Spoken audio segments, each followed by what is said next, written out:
press conference with our drivers for the 2024 Portland e-prix.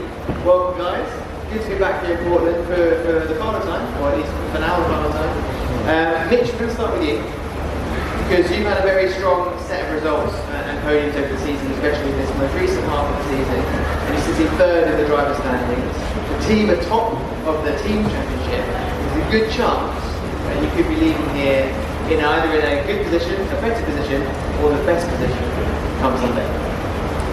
Yeah, I feel like it's always the same case with me. I seem to kind of start slowly and then build my way up throughout the year. But it's a bit frustrating, but is what it is. But generally it's been a pretty solid season as a whole for the team. Nick and I are working well together. He's been really strong. He's been super consistent. I've been a little bit more up and down, but it's a really good result at the same time. So yeah, we've come into this weekend in a strong position in both championships. From my side, I need a strong Portland to have a real shot at the driver's title come London. But as a team, obviously the main focus is for us to keep extending that lead to the guys behind. And yeah, I think this weekend can really throw anything. It's going to be two wild races, and we'll walk away here really happy, or things can turn really quickly. So just see what happens. And you said it really well on the track walk to me earlier, that it's a quarter of the season and races still to go. And we're talking like it's wrapped up, but there's a lot of points still up for grabs. Yeah, massively. It's, especially the double headers, things can shift really fast. But yeah, there's still 4 races left. It just feels like there's only 1 or 2 races left. So just trying to put it into perspective a bit. And yeah, but I'm really relaxed. I feel like, I just need a strong weekend, obviously, for it to give myself any shot at the title, a bit like last year actually. So see what happens. But yeah, the track will really throw a bit of a curveball in terms of the style of racing that we'll face this weekend. So yeah, let's see. To follow that up, the style of racing, we know it's going to be very strategy sensitive. Okay, something that you at Jaguar have seemed to be particularly strong at this season, a couple of double podiums where you and Nick have been up there. What do you put that down to? What does it take to do well in races like this, outside of the audience? I think we just got ahead of the game last year before some other teams, but everyone's kind of caught up now, so we're always trying to find that little edge and try and be one step ahead of everyone else, but everyone's kind of understood the style of racing, and I feel like some drivers like these 2 guys and some others that have really understood how to get the most out of those races, but it's really difficult because everyone's kind of understands it now and is kind of trying to target the same thing. So the race is becoming really quite aggressive, obviously extremely strategic. This time last year, some teams maybe weren't quite onto it as much, but I feel like everyone's kind of caught up. So everyone would have learned from last year's race. But yeah, I don't know why. I think it's just down to we've got some really good people in our team that are from the strategy side and energy management side that really understand this category. We just got onto it quite early, so we got a lot of depth in the team from that side. But got to always keep trying to raise our games to make sure we're a step ahead, and it's not always easy. So but yeah, we'll see. We've got a plan for the weekend, and we'll see if we can pull it off. We heard the news this morning about Oliver Rowland not being able to join us. It goes without saying that we wish him a speedy recovery. But in terms of the championship, there are obviously repercussions there. He was just a single point behind you in the championship. He's a single point behind you. And now maybe a little bit of pressure off, and the pressure now turns to Dennis to catch him up. Yeah, I mean, look, it's something that we never want to see. Drivers missing races, especially he's in contention for the title as well. And I think this track, really suited him last year as well. So I think they would have been a real threat. So yeah, I mean, all I would say is I wish him a speedy recovery. I'm not pretty sure what the illness is, but it's a shame that he's not here. But yeah, I prefer to have him here and have a good fight than make it easier, let's say. So yeah, it's a shame for them and his crew, but hopefully he'll be back on it. Jake, moving on to you. slightly different circumstances going into the race this season in the team's home race, where it was last season, because you were there pushing for the championship. There was a good lead to be had. You ran a really good race yourself. How does it feel this time around when you're defending that championship, but from a very different position? Yeah, I mean, obviously we're not really in the championship anymore. So from my side, it's a little bit of a different approach. I can obviously be a little bit more aggressive than what I was last year, where I was just trying to survive with like quite a chaotic race. This year we can be a little bit more out there and push the limits a little bit more. Ultimately, I just want to try and qualify well, not so much the track position, but just because it's been a bit up and down this year for us as a team. So just trying to understand our pace for next year is important. So that would be the first goal, and the second goal is obviously to try and win the race. But like I said, the championship is sort of over from my side, and I just want to try and consolidate P3 in the constructors, because I think finishing third last year, third this year would be a real sort of good improvement over the past previous years of what we've had. And we'll see where we end up come Sunday afternoon over the 2 days. But it's going to be quite a mentally fatiguing race for all the drivers. These races aren't easy. You're pretty spent by the end of it, and to have 2 of them this weekend is going to be quite challenging. But as Mitch said, all 3 of us, but there's a few guys out there have a good understanding of these races, and there's no reason why we can't try and win them both. But you need a lot to go right to win these races. You need a bit of luck, a bit of good track management, and to have a front wing at the end of the race. So to follow up on just that thing you said there about feeling like the title fight at least is over, what's the thinking behind that? Because mathematically it's obviously still possible, but what makes you believe that it's out of reach? Well, I'm like 55 points behind or something like that. Makes it pretty mathematically possible. But I think in Berlin season 7, the guy in P18 was mathematically possible, able to win the championship, and it really only came down to the 4 of us. So you just got to be a realist. I'm not negative about it. It's just a situation we're in. We've had a poor year in terms of results, and I'm just now focusing on trying to finish third in the constructors. Whether I finish third or fourth doesn't really bother me. I'm just now trying to focus on that team's championship and score as many wins as I possibly can. It'd be nice to score more than 1 win this year, and finish a year on a high. To be fair to you set yourself a high benchmark with a record-breaking season last year, winning it.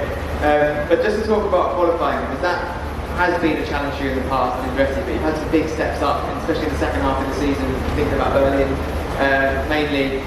What's the balance required in quality and race performance in races like this? Because even if you can win from the back, surely the points at this stage and the mindset benefits go a long way. Yeah, they do.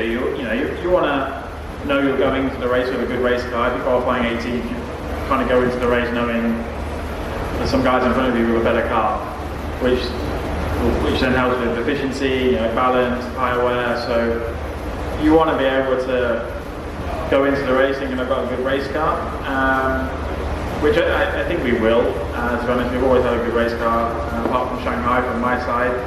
So no matter where I start, I'm confident I can win the race. But like I said, I just want to try and get up the front. We made pole position here last year, so I know I can drive the lap pretty well. We just need to try and make sure we've got the systems and the mechanical balance in the correct window, which we haven't always got right this year. Antonio, moving on to you. Very, very strong second half of the season. You had 2 wins in the last 3 races, and you've come close on a number of other occasions as well. What's made the difference between the successful races and the less successful races? I think a combination of things. Obviously, tough start to the year, an aggressively tough start to the year. It's not that we were, knocking on the door of points or whatever, but Riyadh was really a low point for me. Just no pace at all, and a few questions that we didn't know the answers to. And then a combination of things where we kind of, try to find a different route to try and set up the car for me, and also, as a team, we try to change some components in the car, which we can do. try and eliminate possible things that maybe weren't correct with the car. We didn't see anything wrong with the car, but you just try and change as much as you can to try and tick all the boxes to try and find performance somewhere else. And then we were able to start building momentum slowly. I knew when I went into São Paulo that it would be a mistake if I try now to put it on pole and win the race. If I force myself to do that, it wouldn't work out, and that's what we did. So we got into these weekends trying to fight for top fives and then a podium, and then eventually we ended up winning some races now. So it's a cool story, but unfortunately the start was that bad that we are a little bit too far from the championship leaders. Because I think from São Paulo onwards, I don't think many people scored much more points than what we did. So we've really been on a championship winning campaign apart from those first 3 races. But it's not a 1 race or a 2 race season. It's a 14 or 15 race season. So we have to take it on the chin, and shows you how close it is in Formula E. So with that in mind, then, what is the target for the rest of the season? What's your personal target? What's the team's target? Are they the same? Are they different? They are the same now. We are a team, and I think in this moment we're putting all the eggs in one basket, meaning really push for Pascal to try and win the drivers' championship. We are a little bit far from Jaguar on the team's championship, but not impossible. So I think that's our secondary goal, to try and win that one, but mainly to try and secure the second place. I think for us as a brand to this would, on paper, would be the best ever result at the end of the season for Porsche. So to be a part of that and help the team do that would be the goal now. And final question: earlier in the season, there was a lot of speculation about Porsche's future, your future, and now it feels like maybe the ball's a bit more in your court with your success recently. And that silly season, as we call it, is very much around the corner. Where's your mind at? Are you thinking about keeping your options open, or happy where you are? Just focusing on the racing, and I got a manager taking care of that stuff, but just focusing on the racing. Man in demand, I'm sure. To answer the questions from the floor? Yeah?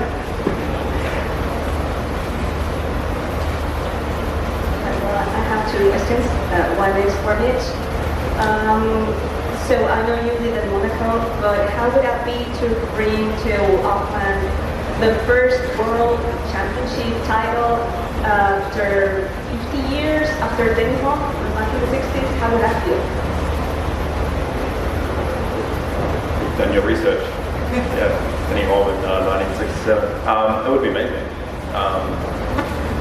It's would be a pretty big thing for us. Obviously, between Nick and I, if one of us can get it done, that would be amazing. We work from Auckland, but I think just to take it out to New Zealand would be very special for our little country in the middle of nowhere. So we've got a bit of work to do before now and then, but it would mean a lot for sure. People need to make some sort of a deal if that happens. One of you and Nick needs to happen. Okay, yeah. I mean, I'm not Māori, so I should be able to do it. I can do it, but I haven't tried since school. Maybe after a few drinks, but But I think if one of us will win it, that could like kind of start to get some momentum for a race down in Auckland. That'd be amazing.